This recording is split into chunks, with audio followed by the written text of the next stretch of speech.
Adipati Pragolo dari Pati yang merujuk pada dua orang tokoh yang keduanya pernah memberontak terhadap Kesultanan Mataram. Pada umumnya, para sejarawan menyebut Pragolo I untuk yang menentang Panembahan Senopati pada tahun 1600 dan Pragolo II untuk yang menentang Sultan Agung pada tahun 1627.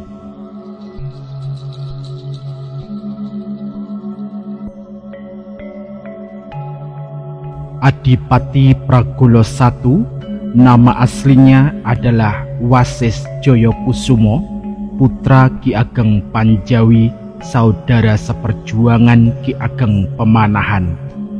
Istilah Pragolo didapatkannya setelah menukar kuda miliknya dengan sapi kesayangan Panembahan Senopati yang disebut Pragolo.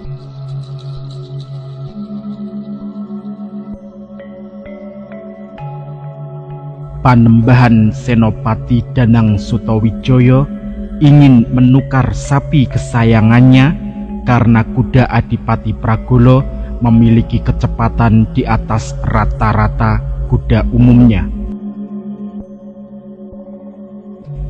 Kelak, kakak perempuan sang adipati yang bernama Waskito Jawi menikah dengan Sutawijaya, Panembahan Senopati Mataram, putra Ki Ageng Pemanahan, dan melahirkan Raden Mas Julang.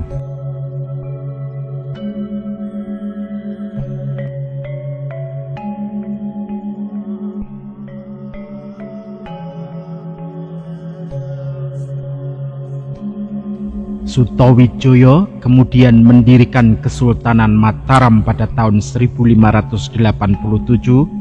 sebagai raja pertama bergelar Panembahan Senopati ing Ngalogo Sayyidin Panotogomo Khalifatullah Tanah Jawa.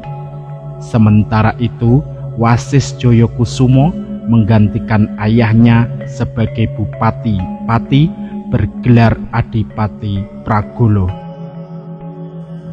Kakak sang adipati dijadikan permaisuri utama Panembahan Senopati bergelar Ratu Mas, sedangkan Mas Julang diangkat sebagai putra mahkota dan kelak bergelar Panembahan Hanyokrowati, ayah dari Sultan Agung. Antara Pati dan Mataram kedudukannya sama atau sederajat. Meskipun begitu, pada tahun 1590 Pragolo ikut membantu Mataram menaklukkan Madiun. Untuk kisah perang antara Mataram dengan Madiun bisa Anda saksikan di video saya sebelumnya dengan link yang saya taruh di deskripsi.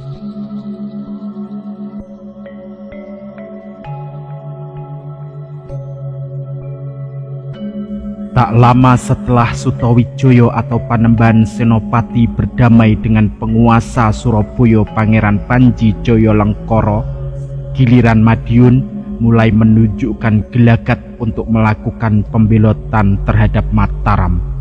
Madiun yang semula bergabung dalam wilayah Mataram Agung pun mulai melakukan perlawanan, dan penguasa Madiun, Pangeran Timur putra bungsu dari Sultan Trenggono Raja ketiga Kesultanan Demak Bintoro, mulai angkat senjata. Sikap penguasa Madiun itu ternyata mendapat dukungan dari Pangeran Panji Jayalengkara yang semula berdamai dengan Mataram atas saran perintah Susuhunan Adikiri Parapen dari Giri Kedaton yang bertindak sebagai mediator antara Mataram dan Surabaya.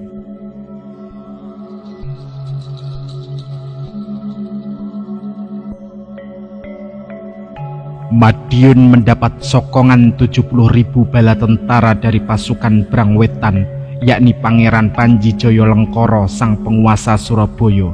Mereka bersiap-siap menggempur Mataram. Sementara bala tentara Mataram saat itu hanya berjumlah 8.000 saja. Kekuatan yang tidak imbang sama sekali. Namun Ki Jurumartani yang dikenal sebagai Adipati Mandoroko memiliki siasat tersendiri. Sebelum peperangan itu dimulai, Mataram mengirimkan seorang wanita cantik bernama Nyai Adisara. Dia dipandu oleh 40 prajurit Joyontoko memberikan nawala atau surat yang berisi penyerahan diri Panembahan Senopati dan takluk kepada penguasa Madiun, Pangeran Timur. Sontak Madiun bersukacita sehingga banyak pasukan Brangwetan yang ditarik mundur meninggalkan barisan. Di saat pasukan Madiun yang didukung pasukan Brangwetan seperti Surabaya dan Madura lengah dan kehilangan kewaspadaan, Mataram mulai menggerakkan pasukannya. Pasukan dibagi menjadi 3 bagian, yaitu sayap kanan, tengah, dan kiri. Sayap kanan dipimpin Pangeran Singosari dengan bala tentara pesisir utara, yakni Demak. Sayap tengah dipimpin penguasa Pati, Pesantenan Adipati Pragolo, putra Ki Ageng Panjawi dengan kekuatan bala tentara dari Pati dan Pajang. Sedangkan sayap kiri dipimpin Pangeran Mangkubumi dari Mataram sendiri. Dengan kondisi yang lengah, Madiun digempur habis-habisan dari berbagai penjuru dan akhirnya berhasil dijebol. Pangeran Timur yang sudah sepuh dilarikan pasukan khusus Surabaya dan Madura menuju Wirosobo. Naas, putri Panembahan Madiun, Dyah Retno Dumilah, tertinggal di Kedaton. Namun putri penguasa Madiun ini ternyata mahir bermain keris. Melihat hal itu, Panembahan Senopati turun tangan melawan Dyah Retno Dumilah. Tanpa serangan balik, Panembahan Senopati lantas meringkus putri penguasa Madiun itu dengan mudah. Tetapi bukannya dihukum, Dyah Retno Dumilah justru diperistri oleh Panembahan Senopati.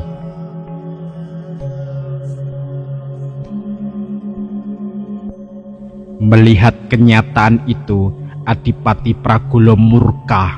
Penguasa Pati Pesantenan, putra Ki Panjawi, marah besar karena Panembahan Senopati menikahi putri Madiun dalam keadaan perang.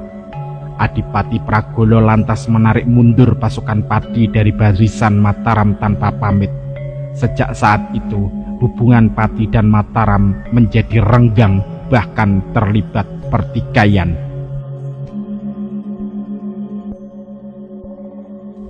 Peristiwa itu membuat Pragolo sakit hati karena khawatir kedudukan kakaknya Ratu Mas Waskito Jawi terancam oleh istri barunya Panembahan Senopati, yaitu Dyah Retno Dumilah.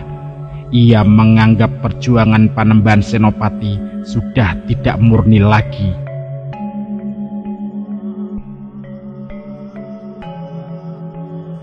Pemberontakan Pati pun meletus pada tahun 1600 Masehi. Daerah-daerah di sebelah utara Pegunungan Kendeng dapat ditaklukkan oleh Pragolo. Panembahan Senopati mengirim Mas Julang untuk menghadapi pemberontakan Pragolo. Kedua pasukan bertemu dekat Prambanan. Pragolo menolak untuk melawan keponakannya itu, dan dia meminta Panembahan Senopati sendiri yang menghadapinya. Namun Mas Julang bersikeras untuk melawan pamannya itu, dan untuk membuat keponakannya itu mengurungkan niatnya, Adipati Pragolo memukulkan gagang tombak hingga mengenai pelipis keponakannya itu hingga berdarah.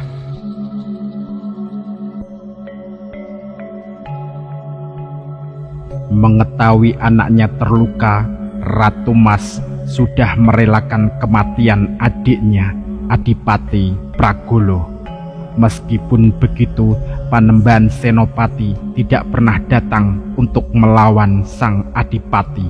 Hingga akhirnya Adipati Pragolo mundur lalu membuat pertahanan di Gunung Pati, Semarang.